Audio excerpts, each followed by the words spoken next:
السلام عليكم ورحمة الله تعالى وبركاته. بسم الله الرحمن الرحيم.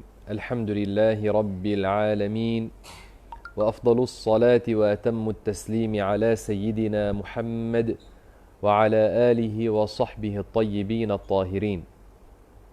اللهم لا سهل إلا ما جعلته سهلا، وأنت تجعل الحزن يا ربنا إذا شئت سهلا. اللهم ارزقنا الإخلاص في النية والقول والعمل، واجعلنا من الذين يستمعون القول فيتبعون أحسنه. اللهم يا أرحم الراحمين ارزقنا علما نافعا وعملا متقبلا وجسدا على البلاء صابرا، واحفظنا يا ربنا من الأمراض والأسقام، واحفظنا يا ربنا من أن نزل أو نضل، واحفظنا يا ربنا من الشرور. نسأل الله سبحانه وتعالى أن يوفقنا للخير. أما بعد، muslimin dan muslimat rahimakumullah subhanahu wa ta'ala, Allah subhanahu wa ta'ala telah berfirman dalam Al-Quran Al-Karim, Alhamdulillahi Rabbil Alamin. Alhamdulillah maknanya pujian kepada Allah subhanahu wa ta'ala. Segala puji bagi Allah subhanahu wa ta'ala. Seorang hamba yang salih, sikapnya dia syukur kepada Allah subhanahu wa ta'ala apabila dia dapat nikmat daripada Allah. Dan kalau turun bala, dia sabar. Dan apabila ada nikmat, maka dia syukur. Syukur kepada Allah subhanahu wa ta'ala ada dua jenis. Ada syukur yang wajib dan ada syukur yang ia sunnat. Syukur yang wajib adalah dengan seorang tidak menggunakan nikmat-nikmat Allah pada dosa. Wajib ke atas seorang hamba untuk tidak menggunakan nikmat-nikmat Allah pada melakukan dosa. Itu namanya asyukrul wajib. Allah Ta'ala telah memberi kepada kita lidah. Jangan kita menggunakannya pada dosa. Allah telah kurniakan kepada kita tangan. Jangan kita gunakannya pada dosa. Allah Ta'ala telah kurniakan kepada kita telinga. Jangan kita gunakannya pada dosa. Syukur ini adalah syukur yang wajib. Dan ada syukur yang ia sunnat. Syukur yang sunnat adalah dengan seorang berzikir dengan lidahnya seperti dia kata Alhamdulillah, Asyukrulillah. Dia buat zikir Alhamdulillah, Alhamdulillah, Alhamdulillah. Ini adalah sunnat. Ini adalah sunnat. Dan ada banyak pahala pada syukur ini yang sunnat. Maka muslimin dan muslimat rahimakumullah, sekarang kita ada dalam keadaan ini yang mana ramai orang tersekat di dalam rumah dan berhenti kerjanya, berhenti apa yang dia biasa buatnya setiap hari. Hendaklah kita pada keadaan ini sabar, seperti mana kita telah membahaskan tentang sabar sebelum ini. Dan hendaklah kita ingat betapa banyaknya lagi nikmat-nikmat Allah ke atas kita, dan hendaklah kita syukur. Jika kita rasa sedih dengan apa yang kita menghadapi daripada kesusahan, hendaklah kita juga ingat bahawasanya alhamdulillah Allah Ta'ala telah kurniakan kepada kita nikmat yang paling besar, yang ia nikmat iman. Dan kata para ulama, sesiapa yang telah diberi kepadanya iman dan tidak diberi kepadanya dunia, seolah-olah dia tidak dihalang daripada apa-apa. Dan sesiapa yang telah diberi kepadanya dunia tapi tidak diberi kepadanya iman, seolah dia tidak diberi kepadanya apa-apa. Iman adalah nikmat yang paling besar. Kita syukur kepada Allah ke atas nikmat ini. Lagi ada banyak nikmat yang lain. Alhamdulillah, Allah Ta'ala telah kurniakan kepada kita lidah yang dengannya kita boleh buat amalan salih, kita boleh buat zikir, kita boleh baca Quran, kita boleh cakap perkara yang bermanfaat, dan lidah mudah untuk diguna untuk menggerakkannya. Jika kita bersungguh-sungguh menggunakannya dalam kebaikan, maka kita dapat pahala yang sangat besar. Sekarang ramai orang yang mereka fikir, apakah saya buat siang hari daripada pagi sampai malam? Apakah saya akan buat? Ada setengah orang yang sekarang mereka dah ubah cara kehidupan mereka. Mereka tidur siang hari, bangun sepanjang malam, tengok movie. Dan ada setengah orang yang mana mereka menghabiskan masa mereka dengan duduk cakap dengan orang lain, buat umpatan, kadang-kadang buat dusta, buat adu domba. Maka menggunakan lidah, menggunakan nikmat yang Allah kurniakan kepada mereka pada dosa. Sedangkan mereka melihat orang-orang yang masuk hospital, orang-orang yang hilang nikmat-nikmat daripada mereka, tapi mereka masih lagi berani menggunakan nikmat yang Allah Ta'ala telah kurniakan kepada mereka dalam dosa. Bagaimana ini? Seorang hamba hendaklah dia malu menggunakan nikmat Allah pada menderhakai Allah Subhanahu wa Ta'ala. Maka sesiapa yang ada kekuatan dalam badannya, masih lagi sihat, masih lagi anggota badannya sihat, dan dia ada makanan yang dia makan setiap hari, itu nikmat yang besar. Itu nikmat yang besar. Hendaklah dia syukur kepada Allah Subhanahu wa Ta'ala ke atas nikmat ini. Dan hendaklah apabila dia ada nikmat ini, nikmat kesihatan, nikmat anggota-anggota badan yang sihat, dan ada masa hendaklah dia guna nikmat dalam taat kepada Allah Subhanahu wa Ta'ala. Ini adalah nasihat yang ringkas yang saya suka mula dengannya. Dan insya-Allah Ta'ala pada akhir majlis saya mahu sebut beberapa zikir dan apa yang kita boleh sibukkan atau penuhkan masa kita dengannya insya-Allah Ta'ala, supaya dapat banyak pahala. Adapun sekarang kita mahu sambung syarahan kitab Al-Aqidah At-Tahawiyah, insya-Allah Ta'ala. Pada semalam kita telah sampai kepada kata pengarang rahimahullah,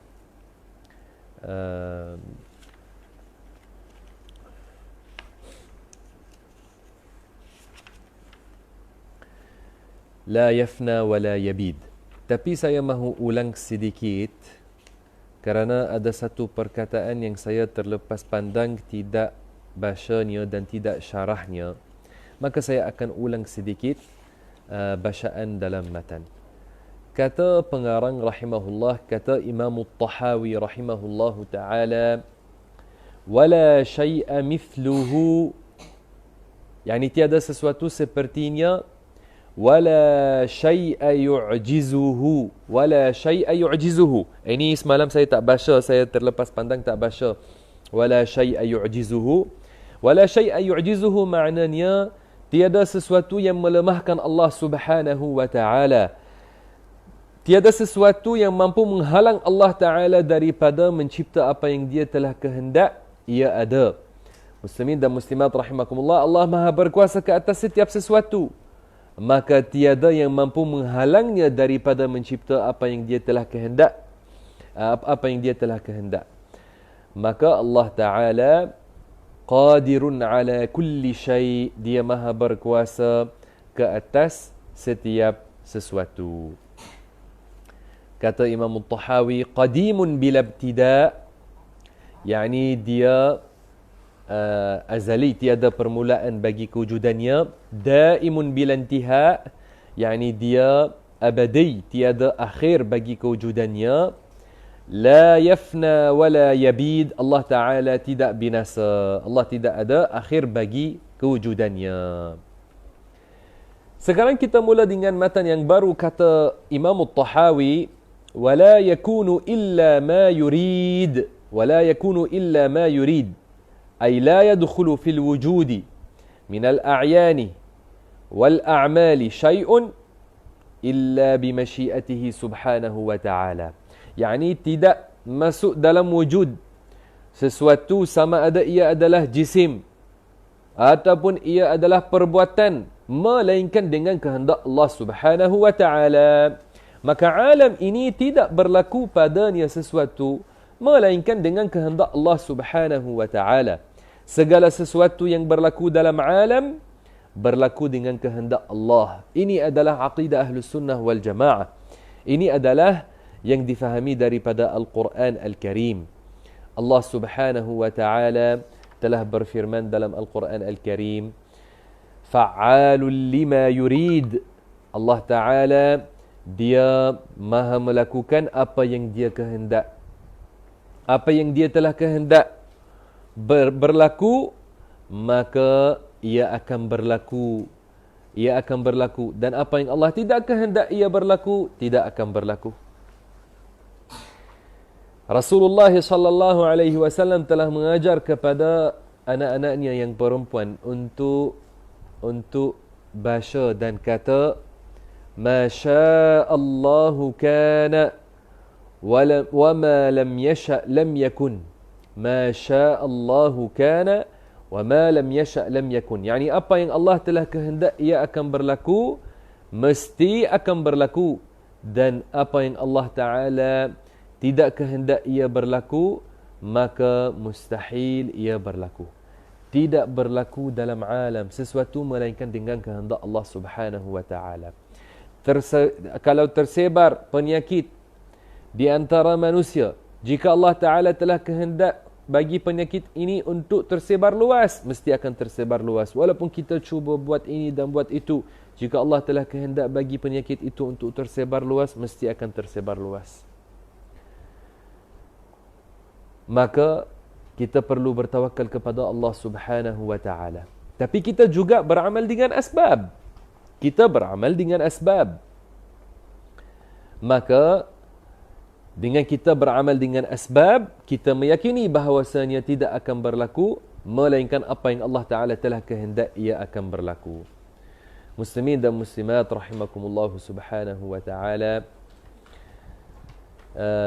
Sayyiduna Umar bin Al-Khattab radhiyallahu anhu, apabila tersebar penyakit ta'un di Asyam, apabila tersebar penyakit ta'un di Asyam, maka Sayyiduna Umar bin Al-Khattab radhiyallahu anhu pada masa yang sama dia ingin mahu pergi untuk melawat Asyam, ziarah Asyam, untuk dia tengok keadaan orang Islam di sana. Maka apabila dia sampai ke satu tempat namanya Sargh, nama tempat itu Sargh, datang ketua-ketua tentera Islam dan mereka memberitahu kepada dia bahawasanya wabak ta'un telah tersebar di Asyam, dan ia banyak tersebar di tempat namanya Amwas. Tempat namanya Amwas. Maka Umar bin Khattab dia tanya ahli musyawarat dia, apakah mereka buat, Adakah mereka kembali balik ke Madinah atau terus ke Syam? Maka ada di antara mereka yang kata teruskan, dan ada di antara mereka yang kata yang balik. Maka Umar bin Khattab dia buat musyawarat sekali lagi dengan selain jemaah yang pertama daripada para muhajirin. Maka mereka kata kepadanya, balik ke Madinah Al-Munawwarah. Jangan kamu teruskan ke tempat wabak. Maka Umar bin Khattab radhiyallahu anhu dia kata, inni musbihun ala zahrin. Yani saya akan kembali pada pagi ke Madinah Al-Munawwarah. Pada ketika itu ada Abu Ubaidah bin Al-Jarrah. Abu Ubaidah bin Al-Jarrah radhiyallahu anhu dia ada. Maka dia kata kepada Umar bin Khattab, afiraran min qadarillah. Yani dia kata kepadanya, jika kamu pergi ke Syam, apa yang berlaku kepada kamu itu dengan takdir Allah Subhanahu wa taala. Apa yang Allah telah takdirkan mesti ia akan berlaku. Maka kata Umar bin Khattab, kata, "Lau qalaha ghairuka ya Aba Ubaidah." Yani jika seorang selain kamu wahai Abu Ubaidah yang kata ini, yani maksud Umar bin Khattab, pasti kita beriman semua yang berlaku itu dengan takdir Allah Subhanahu wa taala. Tapi kita beramal dengan al-hadhar. Kita beramal dengan berhati-hati. Ini maksudnya. Kemudian Umar bin Khattab dia telah memberi contoh kepada Abu Ubaidah. Dia kata kepadanya, jika kamu ada kambing-kambing dan kamu membawanya ke satu lembah, dan lembah itu ada dua sisi. Satu sisi ada banyak rumput, satu sisi ada sedikit rumput. Jika kambing-kambing itu makan daripada sisi yang sedikit rumputnya, itu dengan takdir Allah. Kata Umar bin Khattab, itu dengan takdir Allah. Dan jika kamu membawanya ke tempat yang sedikit rumputnya, itu juga dengan takdir Allah. Maka semua yang berlaku itu pasti dengan takdir Allah. Kata Imam Tahawi, wala yakunu illa ma yurid. Tidak akan berlaku sesuatu melainkan apa yang dia telah kehendak ia akan berlaku. Maka datang Abdul Rahman ibn Auf dan dia dengar apa yang mereka membahaskan. Sebelum ini Abdul Rahman ibn Auf tidak ada bersama mereka. Maka Abdul Rahman ibn Auf dia mengkhabarkan kepada mereka bahawasanya dia ada pengetahuan tentang ini apa yang mereka membahaskan tentangnya, tentang isu tersebar wabak ta'un. Walaupun wabak ta'un itu bukan sama tahap bukan sama tahap bahayanya seperti corona, bahkan ia lebih bahaya penyakit ta'un daripada corona ini. Maka Abdul Rahman ibn Auf dia kata bahawasanya dia telah dengar Rasulullah sallallahu alaihi wasallam bersabda yang mafhumnya, jika kamu dengar atau jika Rasulullah sallallahu alaihi wasallam bersabda yang mafhumnya, jika kamu dengar tentang penyakit ini berlaku di satu tempat, jangan kamu pergi kepadanya. Dan jika ia berlaku di tempat kamu, jangan kamu keluar dengan niat nak lari daripadanya. Maka Umar bin Khattab apabila dia dengar ini, dia kata, Alhamdulillah. Alhamdulillah. Maka Umar bin Khattab, ini kisah ini diriwayat oleh Al-Baihaqi. Dia meriwayatkannya dalam kitabnya yang dia menulis tentang Al-Qadar, Imam Al-Baihaqi. Maka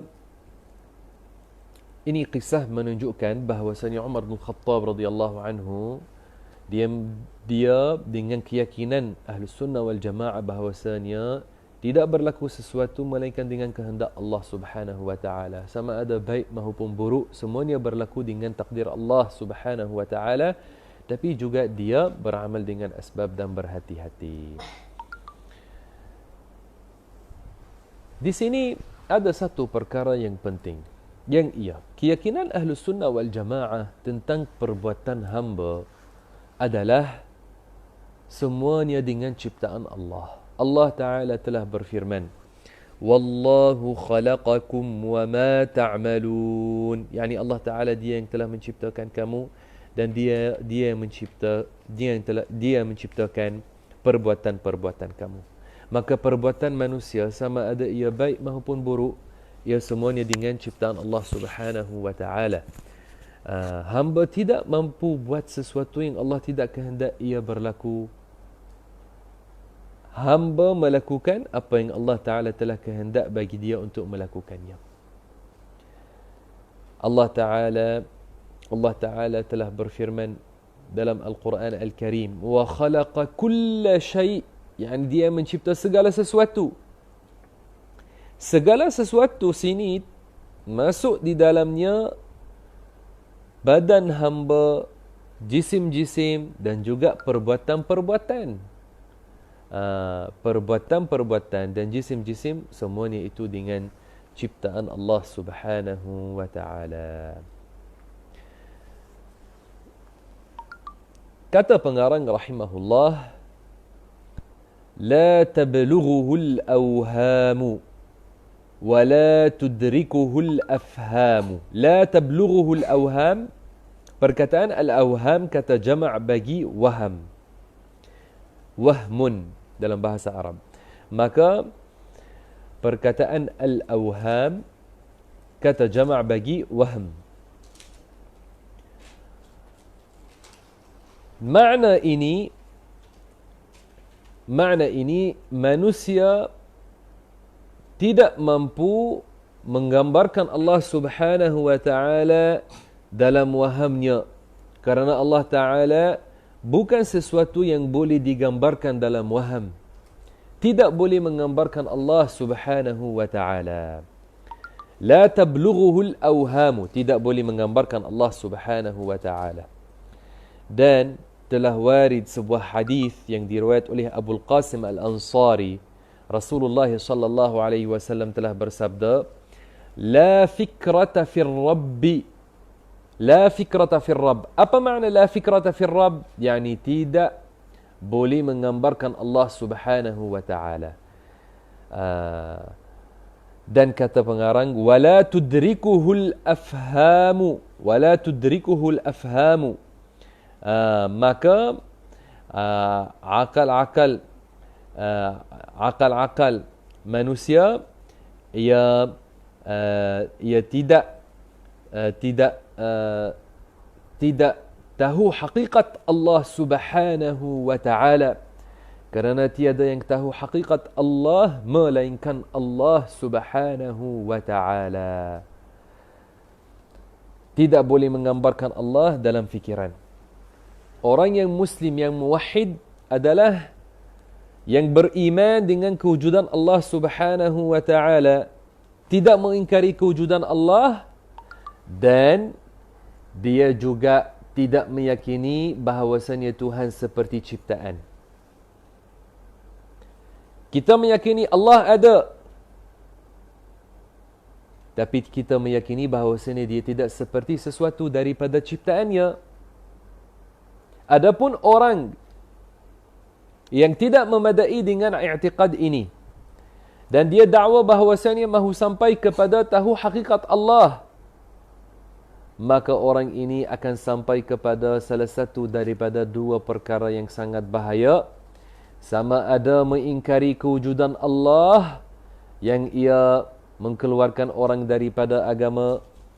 Adapun dia sampai kepada meyakini bahawasanya Allah Subhanahu wa taala dia seperti ciptaannya, dan ini juga merosakkan iman wal-iyadhu billahi ta'ala. Maka seorang mukmin yang muwahhid, yang mengesahkan Allah, adalah orang yang meyakini bahawasanya Allah Ta'ala ada dan tidak seperti sesuatu, dan dia memperakui bahawasanya dia tidak mampu tahu hakikat Allah Subhanahu wa Ta'ala, kerana tiada yang tahu hakikat Allah melainkan Allah. Dan kerana ini kata Sayyiduna Abu Bakr As-Siddiq radhiyallahu anhu, dia kata, al-ajzu an darakil idraki idraku, wal bahthu an dhatihi kufrun wa isyraku. Yani Seorang yang mukmin yang mengenal Allah adalah yang meyakini Allah ada dan tidak seperti sesuatu, dan dia memperakui bahawasanya dia tidak mampu tahu hakikat Allah Subhanahu wa taala. Adapun orang yang dakwa dirinya dia mahu cari hakikat Allah, apakah hakikat Allah, dan dia mahu tahu hakikat Allah, maka orang ini jatuh dalam kesesatan wal iyadzu billahi taala. Orang ini keadaannya rosak. Maka ini adalah aqidah Ahlus Sunnah wal Jamaah. Dan ini pun aqidah para ulama sufi.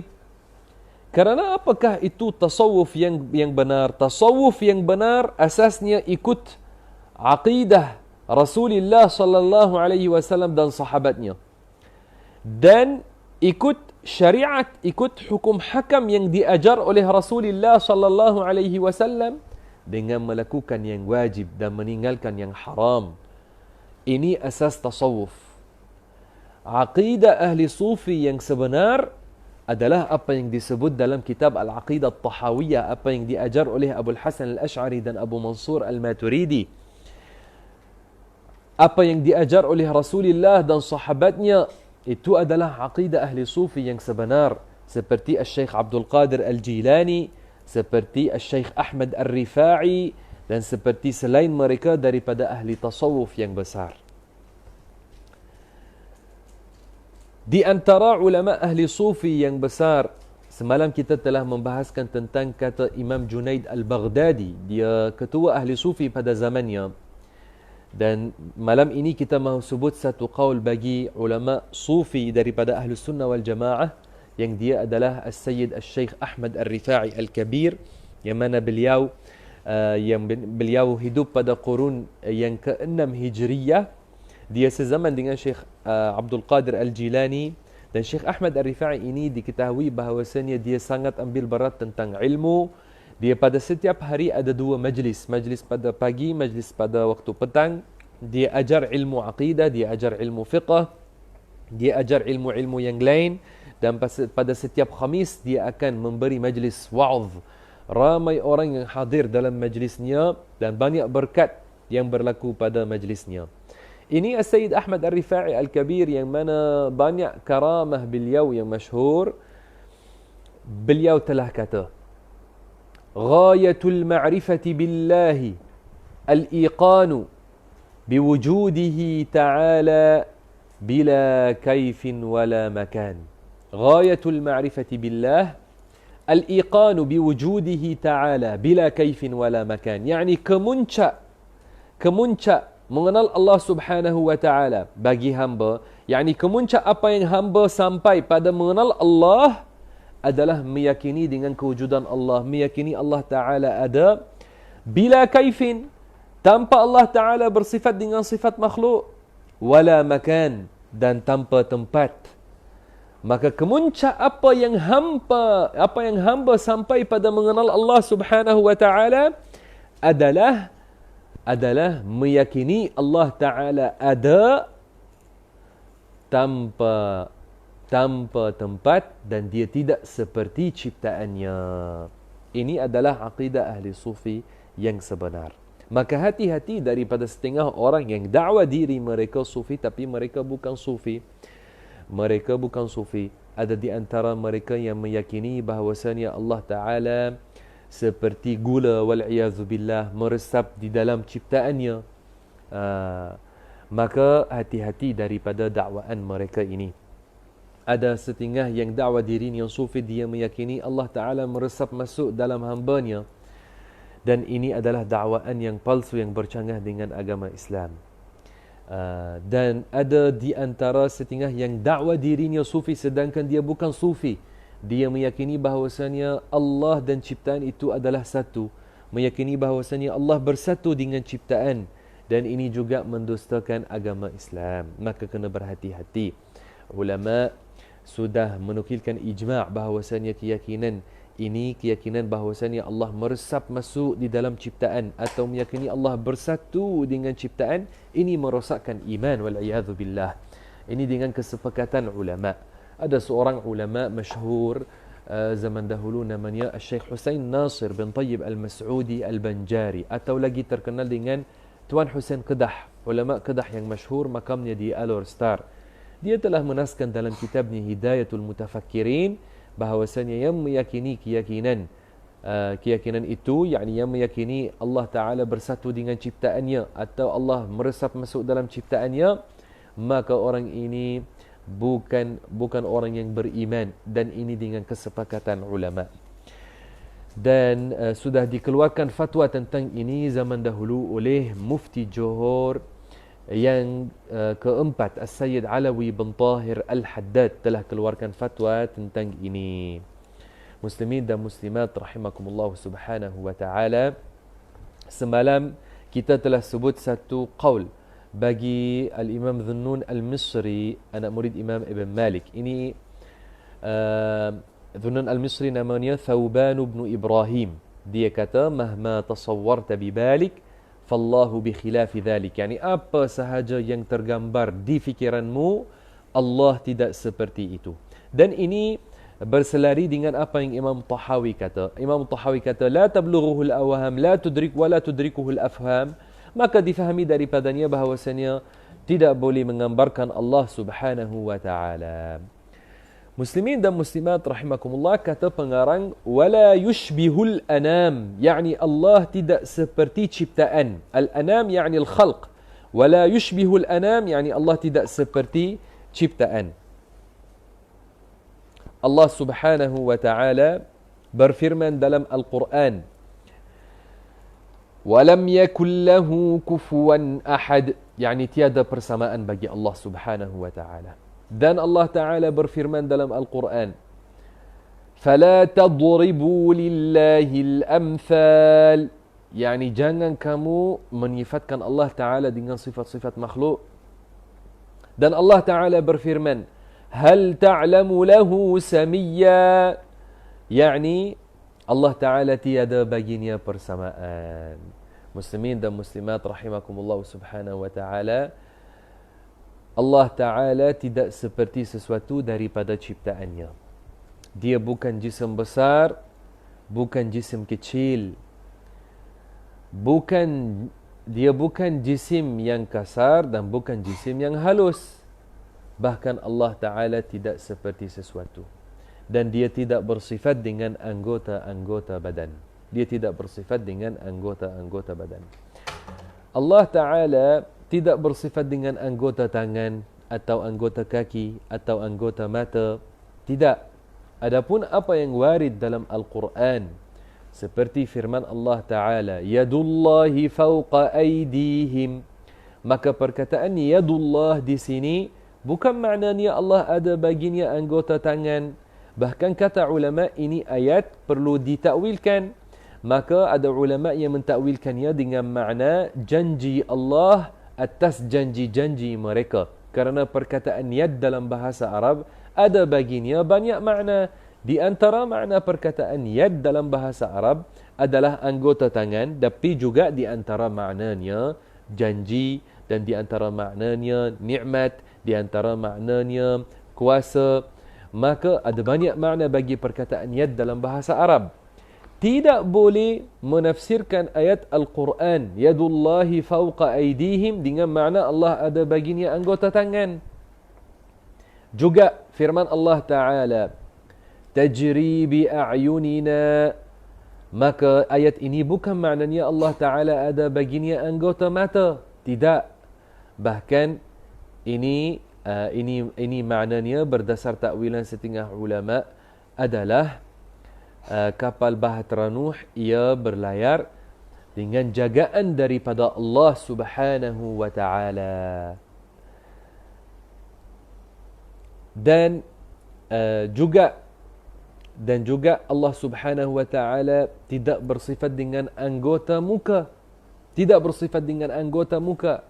Adapun firman Allah Ta'ala, فَأَيْنَمَا تُوَلُّوا فَثَمَّ وَجْهُ اللَّهِ, ayat ini yang ada padanya perkataan فَثَمَّ وَجْهُ اللَّهِ, maka bukan maksud dengan wajhullah di sini bahawasanya Allah ada baginya anggota muka. Tidak.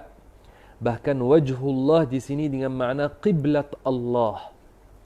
Ayat ini ada padanya hukum tentang orang yang mahu solat sunat ketika dia menunggang binatang. Orang yang mahu solat sunat dalam keadaan dia menunggang binatang dan dia musafir atas binatang itu, maka ada baginya hukum khas yang ia untuk solat sunat, untuk melakukan solat sunat, maka dia boleh menghadapi arah destinasinya.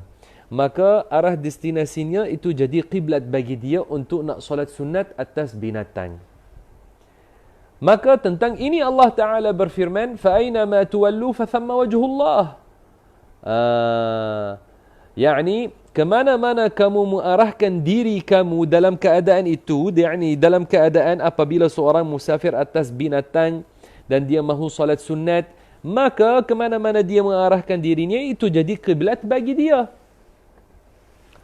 Maka bukan makna wajhullah di sini bahawasanya Allah Ta'ala ada baginya anggota muka. Kerana Allah tidak bersifat dengan anggota-anggota badan. Kata pengarang, وَلَا يُشْبِهُ الْأَنَامِ حَيٌّ لَا يَمُوتُ حَيٌّ لَا يَمُوتُ. Hayyun yani Allah Ta'ala maha hidup.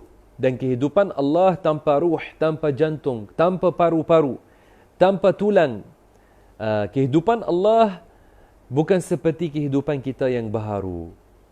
Hayyun la yamut, dia tidak mati. Qayyumul la yanam, qayyumul la yanam. Al-Qayyum itu di antara nama-nama Allah Subhanahu wa Ta'ala yang mulia. Dan Al-Qayyum itu adalah nama yang khas bagi Allah Subhanahu wa Ta'ala seperti mana disebut oleh para ulama. Makna Al-Qayyum yakni yang tidak berhajat kepada sesuatu. Dan ada ulama yang kata makna Al-Qayyum adalah yang tidak ada akhir bagi kewujudannya. Maka Al-Qayyum ada ulama yang menafsirkannya dengan makna yang tidak berhajat kepada sesuatu. Dan ada yang menafsirkannya dengan makna yang tidak ada akhir bagi kewujudannya. Allah Ta'ala berfirman, Allahu la ilaha illa huwal hayyul qayyum. Maka Allah Ta'ala adalah Al-Hayy yang maha hidup dan dia adalah Al-Qayyum. Tidak ada akhir bagi kewujudannya. La yanamu, yakni Allah Ta'ala tidak bersifat dengan tidur. Kerana yang bersifat dengan tidur adalah yang bersifat dengan penat. Yang penat dia tidur. Allah Ta'ala tidak bersifat dengan sifat penat. Tidak bersifat dengan sifat letih. Maka dia tidak bersifat dengan tidur. Subhanahu wa Ta'ala. Kata pengarang, Khaliqun bila hajah. Khaliqun bila hajah, yakni dia maha pencipta tanpa dia memerlukan ciptaannya. Dia telah mencipta alam ini bukan kerana dia memerlukannya. Allah Ta'ala azali, telah ada sebelum kewujudan alam, sebelum kewujudan seluruh makhluk. Dia telah ada, dia mencipta alam ini bukan kerana memerlukan alam. Bahkan Allah tidak memerlukan sesuatu. Allah Ta'ala tidak berhajat kepada sesuatu daripada ciptaannya. Khaliqun bila hajah. Dan daripada sini difahami bahawasanya Allah Ta'ala tidak memerlukan tempat dan tidak memerlukan arah.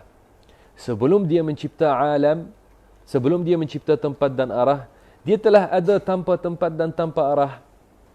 Dan dia tidak memerlukan ciptaannya. Setelah dia mencipta seluruh tempat dan seluruh arah, dia tidak berubah dan tidak memerlukan ciptaannya. Karena ini kata ulama kita, Allah ada tanpa tempat. Allah ada tanpa tempat.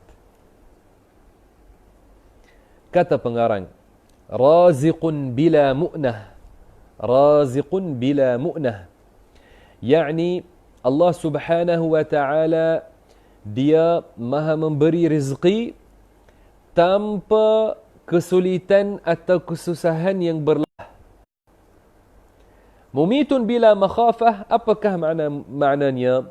Yani Allah Ta'ala dia mematikan yang hidup tanpa dia takut daripada mereka. Dia mematikan kita bukan kerana Allah Ta'ala takut daripada kita. Tidak. Allah Subhanahu wa Ta'ala dia maha berkuasa ke atas setiap sesuatu dan tiada yang mampu menyampaikan mudarat bagi Allah Subhanahu wa Ta'ala. Allah berfirman, "Wala yakhafu 'uqbaha." Maka Allah Ta'ala tidak bersifat dengan dia takut daripada ciptaannya Subhanahu wa Ta'ala. Ba'ithun bila masyaqqah. Kata pengarang, harap follow up dengan kita. Ba'ithun bila masyaqqah. Ya, ba'ithun bila masyaqqah, yakni Allah Ta'ala dia membangkitkan orang-orang yang telah mati tanpa kesusahan atau kesulitan berlaku kepadanya. Allah Ta'ala dia yang telah menciptakan kita dan dia yang mematikan kita dan dia akan membangkitkan kita semula. Allah Ta'ala membangkitkan kita semula tanpa kesusahan atau kesulitan yang berlaku kepadanya. Allah Subhanahu wa Ta'ala telah berfirman, "Ma khalqukum wa la ba'thukum illa ka nafsin wahidah." Yani ayat ini difahami daripadanya bahawasanya menciptakan kamu dan membangkitkan kamu bukankah ia melainkan seperti mencipta satu jiwa dan membangkitkan satu jiwa. Yakni itu mudah bagi Allah Subhanahu wa Ta'ala. Tidak berlaku baginya kesusahan atau kesulitan Subhanahu wa Ta'ala. Kata pengarang, "Ma zala bi sifatihi qadiman qabla khalqih. Lam yazdad bi kaunihim shay'an lam yakun qablahum min sifatihi. وكما كان بصفاته أزليا كذلك لا يزال عليها أبديا." Kata pengarang yang mafhumnya, Allah Subhanahu wa Ta'ala sifat-sifatnya semuanya azaliyah. Ma zala bisifatihi qadiman qabla khalqih. Allah Ta'ala semua sifatnya azaliyah. Dia bersifat dengannya sebelum dia menciptakan ciptaan. Sebelum dia menciptakan semua ciptaan, dia bersifat dengan sifat-sifat yang azaliyah. Lam yazdad bikaunihim syai'an lam yakun qablahum min sifatih. Yani, setelah dia mencipta ciptaan, maka sifat-sifat Allah Ta'ala, Allah Ta'ala tidak bersifat dengan sifat yang baru setelah dia menciptakan ciptaan, kerana semua sifat Allah Ta'ala adalah sifat-sifat yang azaliyah. Segala sifat-sifat Allah Ta'ala adalah sifat-sifat yang azaliyah. Maka Allah Subhanahu wa Ta'ala setelah dia menciptakan ciptaan tidak bersifat dengan sifat yang baharu. Kerana yang bersifat dengan sifat yang baharu maknanya zatnya baharu. Dan Allah Ta'ala zatnya azali dan semua sifatnya azaliyah. Tiada permulaan bagi zatnya, tiada permulaan bagi sifat-sifatnya. Maka Allah Ta'ala sebelum dia menciptakan ciptaan, maka dia bersifat dengan sifat-sifat yang azaliyah yang tidak ada permulaan baginya. Ilmunya, qudratnya, iradatnya dan sifat-sifat yang lain. Sifat-sifat yang lain daripada sifat-sifat Allah, maka semuanya azaliyah. Dan dia bersifat dengannya sebelum dia menciptakan ciptaan. Setelah dia menciptakan ciptaan, dia tidak bersifat dengan sifat yang baharu. Kerana yang bersifat dengan sifat yang baharu maknanya berubah. Kita dahulunya kecil, kita jadi besar, maka kita berubah. Kata ulama, at-taghayyur akbar alamat al-huduth. Yani perubahan adalah sebesar-besar tanda kebaharuan. Yang bersifat dengan sifat baharu, yang bersifat dengan sifat baharu, yakni dia berubah. Yang berubah, yakni dia adalah baharu, dia adalah baharu, bukan Tuhan. Maka Allah Ta'ala maha suci daripada berubah, maha suci daripada bersifat dengan sifat yang baharu. Ibrahim alaihi salam, apabila dia tolak kaum yang kafir, dia kata apa kepada mereka? Yani, apakah hujah yang dia gunakan untuk menunjukkan bagi mereka bahawasanya matahari tidak berhak untuk disembah? Dia menggunakan hujah bahawasanya matahari berubah. Dia menggunakan hujah bahawasanya matahari berubah, dan hujah itu dia telah gunakannya untuk menolak dakwaan golongan yang kafir bahawasanya matahari adalah Tuhan. Matahari ini berubah daripada satu keadaan kepada keadaan yang lain, maka memerlukan yang mengubahnya.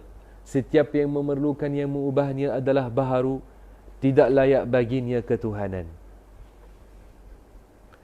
Muslimin dan muslimat rahimakumullah, kata pengarang, wa kama kana bi sifatihi azaliyya kadzalika la yazalu 'alayha abadiyya.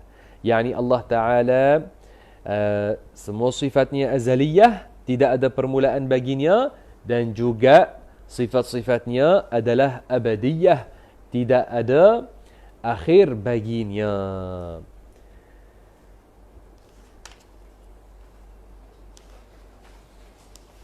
Hendaklah diketahui bahawasanya para ulama Ahlus Sunnah wal Jamaah, mereka kata ada sifat-sifat bagi Allah yang wajib ke atas setiap orang mukallaf mengetahuinya. Ada sifat-sifat yang wajib ke atas setiap orang mukallaf mengetahuinya.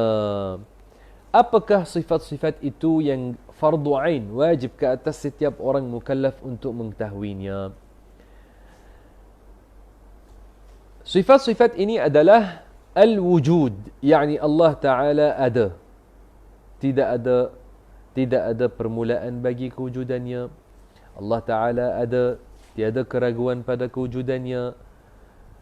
Dan al-qidam, al-qidam yakni tidak ada permulaan bagi kewujudan Allah. Dan al-baqa, al-baqa yakni tiada akhir bagi kewujudan Allah. Dan mukhalafatuhu lil hawadith, mukhalafatuhu lil hawadith yakni Allah Ta'ala tidak seperti sesuatu daripada ciptaannya,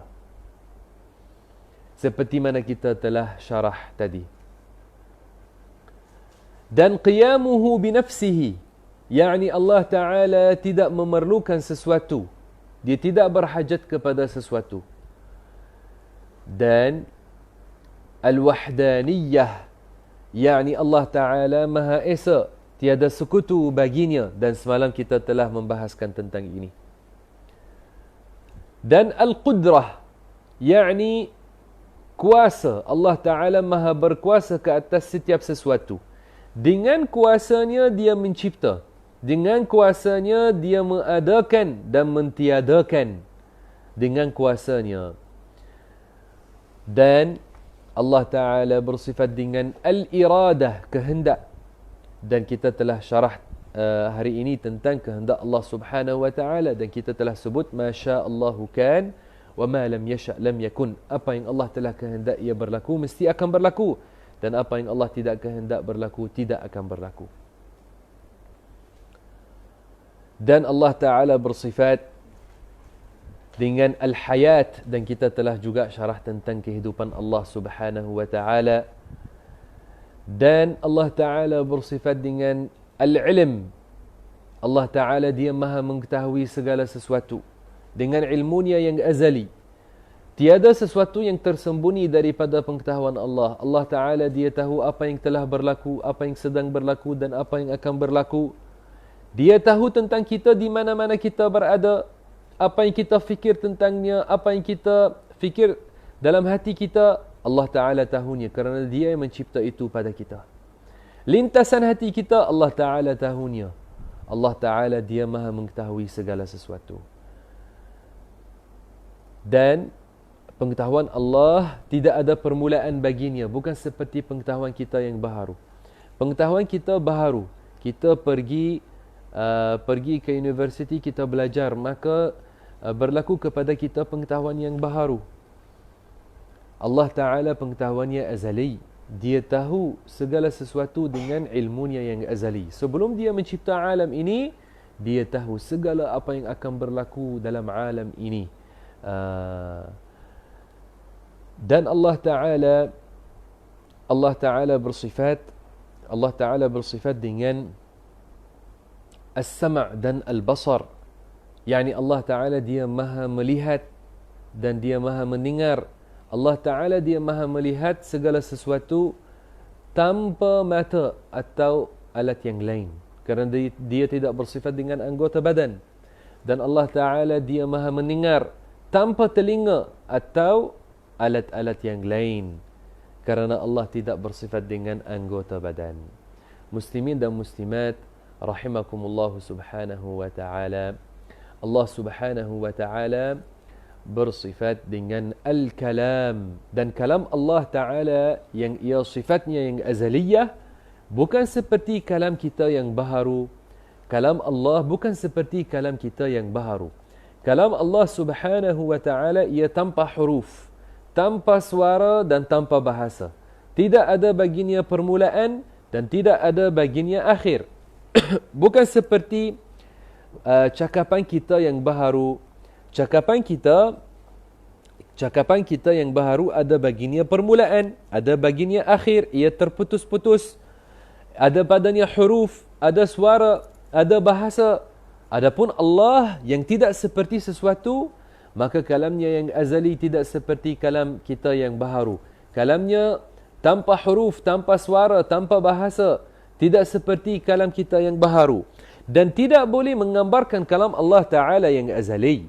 Maka kita meyakini kalamnya tidak seperti kalam kita tanpa kita cuba menggambarkan kalam Allah Ta'ala yang azali. Maka kalam Allah yang azali bukan dengan bahasa Arab atau bahasa Inggeris atau bahasa Melayu atau bahasa-bahasa yang lain.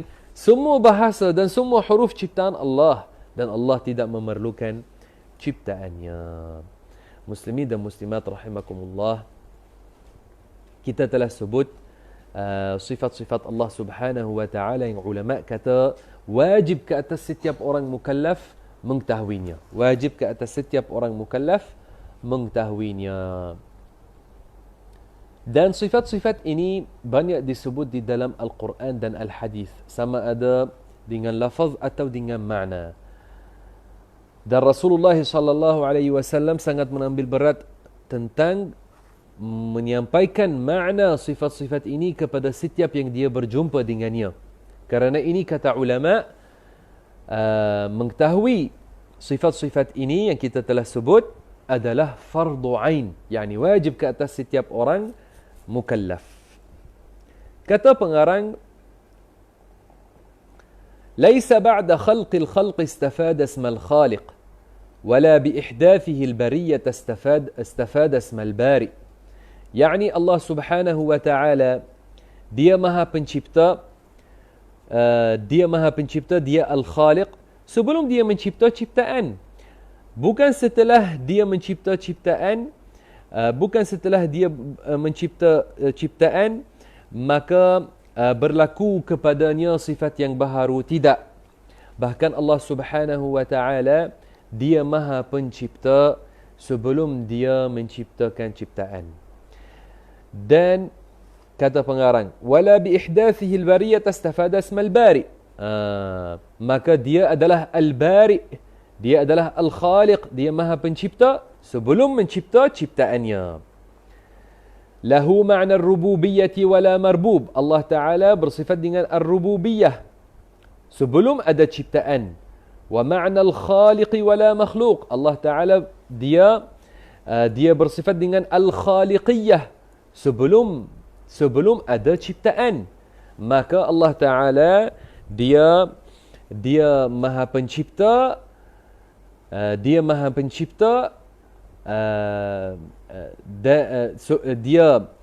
adalah maha pencipta sebelum dia mencipta ciptaan.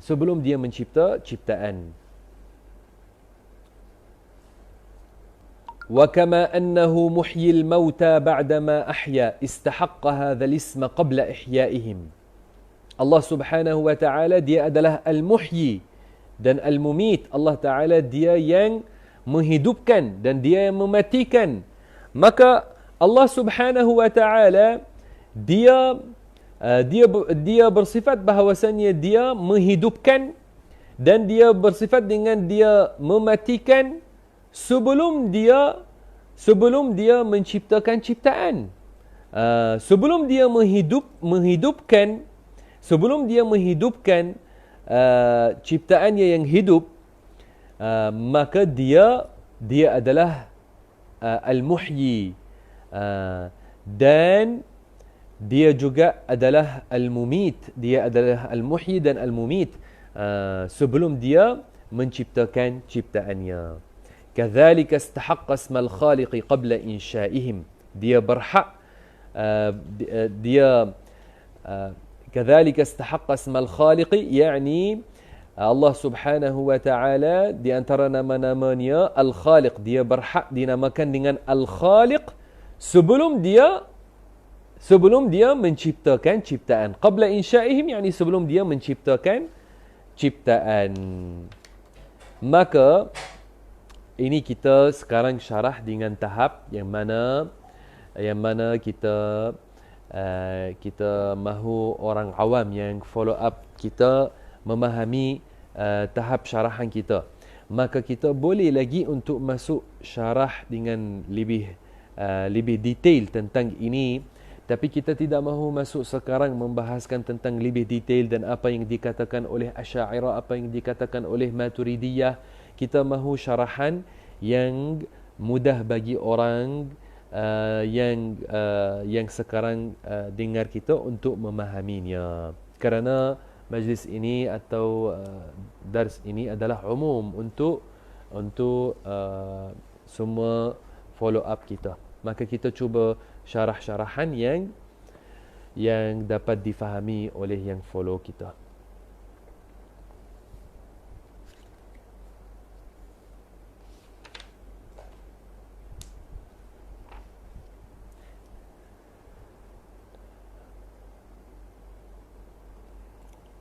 Kata pengarang, "Dzalika bi annahu ala kulli syai'in qadir."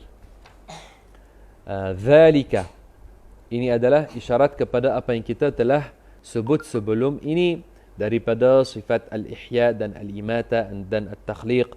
Yani Allah Ta'ala dia bersifat bahawasanya dia menghidupkan, dia mematikan, dia yang menciptakan. Maka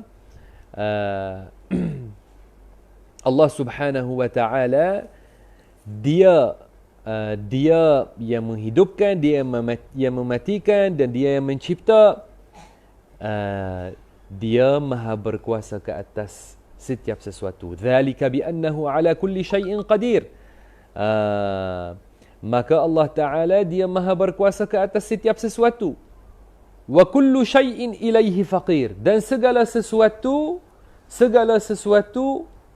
memerlukan Allah Subhanahu wa Ta'ala. Semua ciptaan memerlukan Allah Subhanahu wa Ta'ala. Wa kullu amrin alaihi yasir. Dan segala sesuatu mudah bagi Allah Subhanahu wa Ta'ala. Yani Allah Subhanahu wa Ta'ala dia mencipta ciptaan tanpa kesusahan. Mencipta langit, mencipta arash, mencipta bumi, itu bukan susah bagi Allah Subhanahu wa Ta'ala. La yahtaju ila syai', dia tidak berhajat kepada sesuatu. Laisa kamithlihi syai'un wa huwa as-sami'ul basir. Allah Ta'ala berfirman dalam surat Asy-Syura, laisa kamithlihi syai'un wa huwa as-sami'ul basir. Laisa kamithlihi syai', yani Allah tidak seperti sesuatu. Kata ulama, ini adalah ayat yang paling jelas dalam Al-Quran yang menyucikan Allah Ta'ala daripada menyamai makhluknya, daripada bersifat dengan sifat ciptaan. Wa huwa as-sami'ul basir, yakni dia maha mendengar dan maha melihat. Maka sampai sini untuk malam ini dalam kitab Al-Aqidah At-Tahawiyah. Dan pada akhir majlis ini saya ingatkan hadirin dan hadirat untuk memperbanyakkan salat dan salam ke atas Rasulullah sallallahu alaihi wasallam. Masa yang lapang yang ada sekarang, hendaklah kita menggunakannya dalam taat kepada Allah Subhanahu wa taala. Pada hari Jumaat dan malam Jumaat hendaklah kita sibukkan diri kita dengan memperbanyakkan salat dan salam ke atas Rasulullah sallallahu alaihi wasallam. Ada banyak sirah yang kita boleh guna untuk buat salawat ke atas Rasulullah sallallahu alaihi wasallam. Rasulullah sallallahu alaihi wasallam telah bersabda, "Man shalla alayya hina yusbihu 'ashran wa hina yumsi 'ashran adrakathu syafa'ati yaum al-qiyamah." Yani sesiapa yang buat salawat atasku pada setiap pagi 10 kali dan pada setiap malam 10 kali, maka dia akan dapat syafaatku di hari kiamat. Maka hendaklah kita memperbanyakkan salat dan salam ke atas Rasulullah sallallahu alaihi wasallam. Di antara sirah yang kita boleh guna untuk buat salawat ke atas Rasulullah sallallahu alaihi wasallam adalah satu sirah yang ia terkenal dengan siratul mikyalil awfa.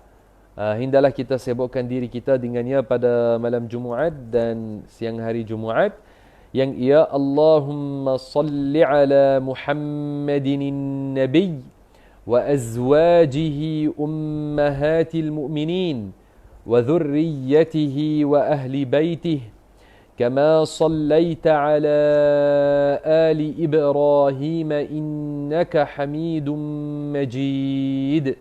Maka hendaklah kita memperbanyakkan sirah ini. Hendaklah dibaca 100 kali. Kalau mahu tambah lagi, boleh tambah lagi. Tapi hendaklah dibaca 100 kali dengan niat untuk insya-Allah melihat Rasulullah sallallahu alaihi wasallam dalam mimpi. Insya-Allah orang yang membacanya dengan ikhlas kerana Allah Subhanahu wa taala, dia dapat melihat Rasulullah sallallahu alaihi wasallam dalam mimpi. Ada ramai ulama yang cuba sirah ini dan mereka dapat melihat Rasulullah sallallahu alaihi wasallam dalam mimpi. Dan ada sirah-sirah yang lain yang boleh juga dibaca, seperti sirah Allahumma salli ala badri tamam wa misbahi dhalam wa miftahi daris salam wa syamsi dinil islam Muhammadin alaihi salatu wassalam. Ini boleh juga dibaca pada setiap hari 10 kali, dan pada hari Jumaat dibaca 100 kali. Ini sirah yang kedua. Dan hendaklah kita juga memperbanyakkan tahlil la ilaha illallah, la ilaha illallah. Ada berkat yang besar. Ini adalah perkataan zikir yang pahalanya sangat besar. Hendaklah kita memperbanyakkan tahlil apabila kita duduk pegang subhah dan zikir la ilaha illallah. Tapi hendaklah kita sebutnya dengan sebutan yang betul, dengan lafaz yang betul untuk dapat pahala. Sebut la ilaha illallah. Jangan lidah ini pada siang hari kekalkannya diam, tidak buat zikir, dan hanya duduk dan sibukkan diri dengan tengok social media sahaja, dengan perkara yang tidak bermanfaat. Masa kita di dunia ini terhad, dan setiap nafas yang kita gunakan ia tidak akan kembali datang selainnya sampai habis nafas yang telah ditakdirkan oleh Allah Ta'ala bagi kita di dalam dunia ini. Hendaklah kita guna setiap nafas pada perkara yang baik. Pada 1 minit, berapa kali boleh sebut la ilaha illallah? Banyak kali. Betapa bahalanya itu? Bahalanya besar. Maka jangan sentiasa mengadu dan kata, oh saya rasa bosan, apakah saya akan buat di rumah. Hendaklah follow up video-video yang kita tiangkan ini, dan hendaklah sibukkan diri dengan zikir.